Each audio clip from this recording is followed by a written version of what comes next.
this is kind of partly the conversation I'm going to be having on this live stream. The internet seems to be really slow today. I wonder, is it okay your end? The screen seems to be sticking. There's a couple of things I wanted to say. I wanted to say thank you to all of the girls who came on Saturday to celebrate 2 years of us being in the private membership group together, and for celebrating all of the work and all of the achievements we have done together. And it was absolutely fantastic day. The second thing that I wanted to say was, if you want to hear my radio interview from this morning on LMFM, you'll be able to get that on the website. I'll put that up on my own page later on. The third thing that I wanted to say is that I am speaking in Duleek tomorrow evening in the courthouse. I want to get the name of this group up onto the phone because I always say it wrong and I don't like giving the names of groups out wrong. So it's Duleek Drug Free Town and Feel Good Project. And I'm speaking tomorrow evening at 7 p.m. in the courthouse. It is a complimentary event, and anybody who is over the age of 16 is very, very welcome to join us over there. I'm looking at all the previous speakers, like Kenny Egan, Body Wise, Turn to Me, Tony Walsh are all previous speakers. Your Worth It was last week. This week is me, I Am Positive Mindset. Next week is David Coleman. Then there's Outcomers, Senator Francis Black, and Drug Awareness. This is a fantastic facility for us to have on our doorstep, especially in Duleek. I used to live in Duleek, so Duleek has a special place in my heart.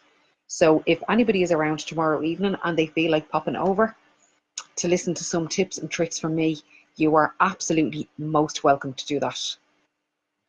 The purpose, the main purpose behind this is to share a conversation that I had with a new client earlier on. She hasn't come to a session, she was just signing up for sessions earlier on. And we had a conversation about the post that I put up this morning with the tree lying horizontally. The roots were literally like claws into the ground, holding on for dear life. The post said, I fell over once, I'm paraphrasing now, I fell over once, or I got back up, or I was grand, or whatever. The tree is growing now horizontally instead of vertically. And the branches just had to change direction. And they're growing from the tree horizontally, and then they turn vertically, okay? And this girl pointed this out to me. She said it really resonated with her. And we started a conversation about that, about the importance of putting roots down in a community. And I have a thing about putting roots down wherever I live.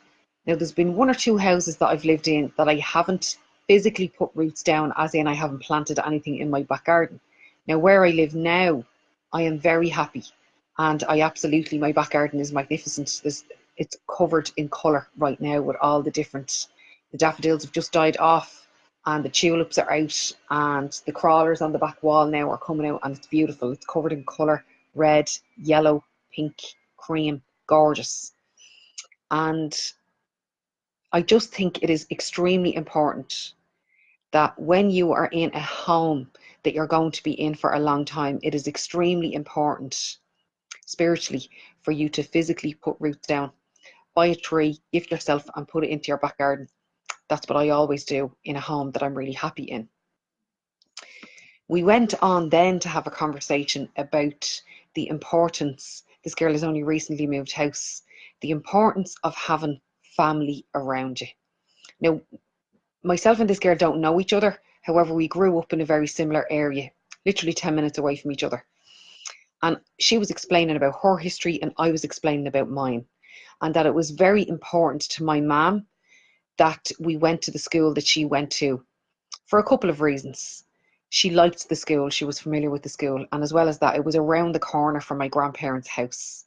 And she knew that I would get to spend time with my grandparents, my aunties, my uncles, and my cousins every single day, and that she would be able to spend time with them as well. So, like, it was a 30-minute walk, or what felt like 30 minutes to walk from Edenmore to Artane back then to go to school. We'd no car. I was the only person where I was from that didn't go to school where I was from. That caused a little bit of, I didn't feel like I fully belonged in each of the communities. However, the upsides of that is that I had friends in many places. So I am very grateful to my parents for making the decision to send me to school in a place whereby I had my core family around me every single day. So I got to see my grandparents every day, got to see my aunties and uncles every day, and I got to grow up with my cousins. So all of our cousins, would have spent an immense amount of time with each other when we were kids, and were very supportive to each other as adults. And I just want to make a shout out to anybody who is not living in the community where they're from. I moved out of Dublin 13 years ago on Valentine's Day this year. It was a huge move for me to move out of Dublin to a small town that didn't have the facilities that I had on my doorstep my whole life. And I found it a struggle. I really did. I'm not going to lie. I'm going to be speaking about this tomorrow night. I really did find it a struggle. I was so used to having everybody around me in such a close, tight-knit community, and to be thrown into a community that was also very small and very tight, but for me not to have grown up there or know anybody, and for me to not have the facilities that I needed to lean on. This is me speaking to you directly. If you are one of those people who is not living where you're from and you're feeling isolated, okay? It is extremely important that you get comfortable being uncomfortable and putting yourself outside your comfort zone to create a new community, no matter where it is that you live. If you don't have children, it is much harder to meet people. But there's always voluntary work, charity work, community work, anything that you can attend locally whereby you can get to know the people who are living around you is extremely important for you spiritually, emotionally, mentally. For every element, it just affects every single part of us when we don't feel part of something. Okay? If you have kids, it is much easier to meet people in your community. Would I say every single person that I know now around here is probably through my kids? Probably through my kids. And no matter where I lived, whether it was Duleek or whether it was Drogheda, I always volunteered. I always did charity work. And that is a great way to get to know people. If you're shy, push your boundaries. Staying comfortable in your comfort zone is not that comfortable anyway. It's a lie. Comfort zone is a complete lie. I just want to make sure that I'm seeing everybody's comments. So Martina Keelan is saying, great interview on radio today, Nicola. Thanks ever so much. I really enjoyed it. There's one thing that happens to me when I go up to LMFM. LMFM always know I'm going to tell the truth. I have no issue with vulnerability.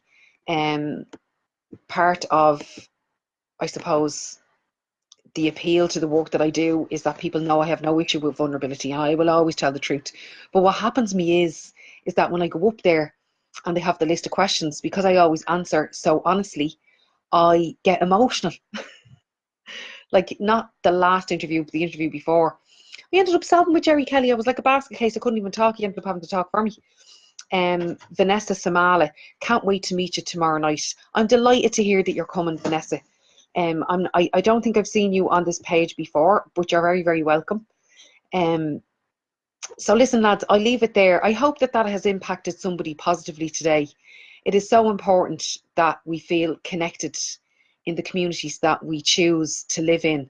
And I know that the research has probably already started now, but I know down the road there will be research published on the negative effects that the boom had on us, on all of our communities, where communities were dispersed, 4 sheets to the wind all over this country and outside the country as well, and the devastating effects that that will have on families long term. I know that it has affected me, because I don't live near any of my family at all. My brother doesn't even live in the country, and there's only the two of us. He lives in the UK. So yeah, it has affected me negatively in some ways, but positively as well, because I have managed to embed myself into every community that I've ever lived in, simply through charity work and community work and all that kind of crack. Elaine, am I pronouncing your name correctly, Elaine? Bainham? Bainham, is it? I'm definitely getting that cherry blossom tree now. Elaine and I had a conversation earlier on about the tree that I have out the back garden that was a gift to me because I knew I was going to be here for a while, is a weeping willow. And I like it because there's a lot of movement in it and it doesn't block sunshine. The light is able to come through it. It's a form of bamboo. And I buy gifts for the tree. I have coloured glass, I have little positive quotes, I have wind chimes, all that kind of crack. But we spoke, Elaine and I spoke earlier on about a road that we both know our friends from, and it's Brookfield. And I absolutely love Brookfield in our town because on that street, everybody has a strawberry blossom planted outside their house. And I grew up on that road with Lisa McKittrick. And I always swore that when I find my forever house, which I haven't found yet, I will be planting a strawberry blossom for me as a gift to me. I don't know what it is. And I only said it to Neil last night in the car. I saw a strawberry blossom up on the Dublin Road. I said, I can't wait until we can purchase the strawberry blossom for us, because that means that I'll be in my house forever. And that's great, Elaine. I'm delighted that you're getting a strawberry blossom. And she was telling me that she had the exact same tree as I have in my back garden, in her back garden the last time, in her last house. Just want to scroll down here, guys, and make sure I'm not missing anybody. The internet is very slow and it's scrolling really slowly. So Karen Eris, love your work, Nicola. Still loving and following you from Oz. Karen, you are so good. Karen is a local girl here from Drogheda and she's a fantastic school teacher in Australia, and she is spreading the love over there underneath the umbrella of I Am Positive Mindset. And I'm so proud and honoured that you're still following me all the way over there and spreading the work and spreading the love. I'd love actually to go to Australia to speak. Laura Barrett, moved to Meath, got a beautiful gift of a rose bush called Dublin Bay. It thrives here. Oh, that's lovely. Do you know what I did, Laura? My brother is in the process of selling Auntie Minnie's house, and Auntie Minnie, it actually was Auntie Kate's. It was Auntie Minnie's sister's tree, but I called Auntie Minnie's tree because Auntie Kate is dead about 19 years now, I would say, if not more.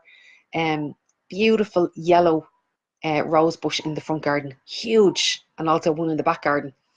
And I took a load of slips off it and I planted them in my own back garden, and I planted them last year and they're starting to grow back.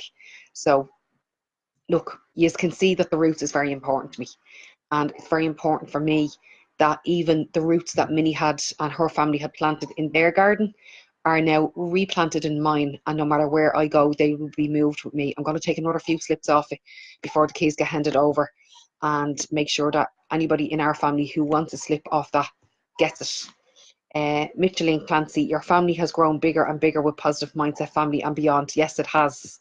And we even had the next generation there on Saturday because one of the girls couldn't get any, she couldn't get her childminder, so she brought her child with her. So it's lovely to see the work moving on to the next generation as well. So listen, I leave it there. I'm actually going to go and do another live stream immediately if you'd like to join me for that one. But the subject is a little bit different, so I just want to make sure that it's broken up. So I'll see you in a few seconds. Slán, have a great evening.